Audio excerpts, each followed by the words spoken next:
in the U.S., it is primarily churches and faith-based organizations that do the distributing of food to needy people. So most food banks in the U.S. distribute most of their food to churches. But out in the big rural areas that I served, often in some communities, there might be only 1 or 2 or 3 churches. And if they all said no, I didn't have many other options to work with. And it started to irritate me that a church would refuse to give food to the needy. I mean, I am not the most religious person in the world, but I did go to church just enough to know that feeding the needy is something that you're supposed to do. And so one day, just for the fun of it, I got out a Bible and I started looking through it. Well, as I told people, I had seen the movie, but I had missed the book. I started looking through, and I started finding quote after quote after quote that I didn't know was in there. It was very powerful stuff, over and over and over again. And it wasn't, you can feed the needy if you feel like it or something. I mean, it was like, you will feed the needy or, you're in big trouble.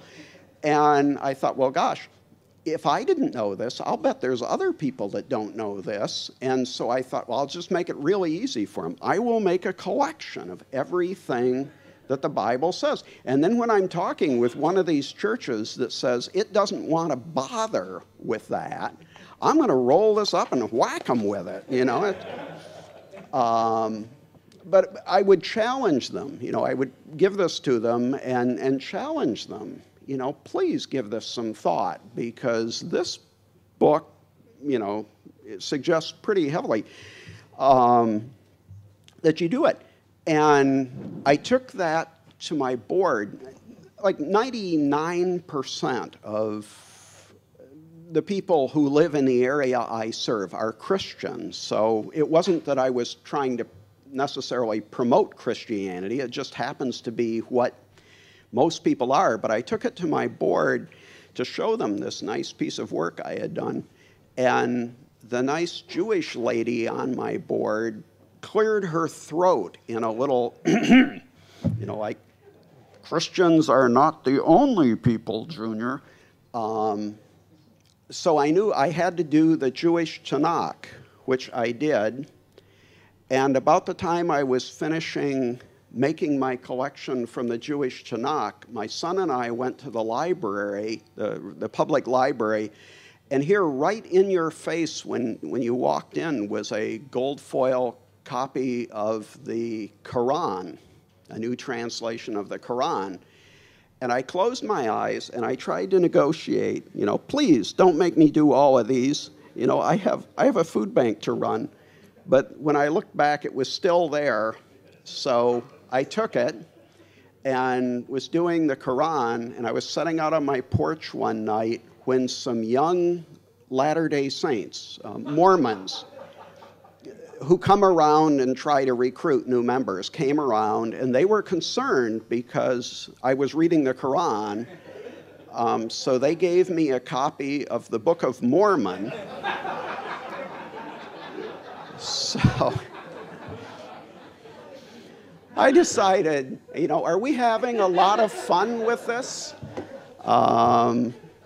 So I went ahead and made collections of the Hindu Upanishads, the Buddhist Dhammapada, the Taoist Tao Te Ching, and the Analects of Confucius.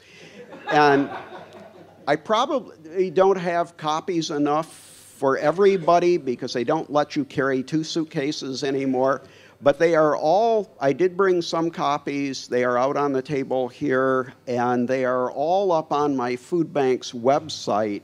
You can download them.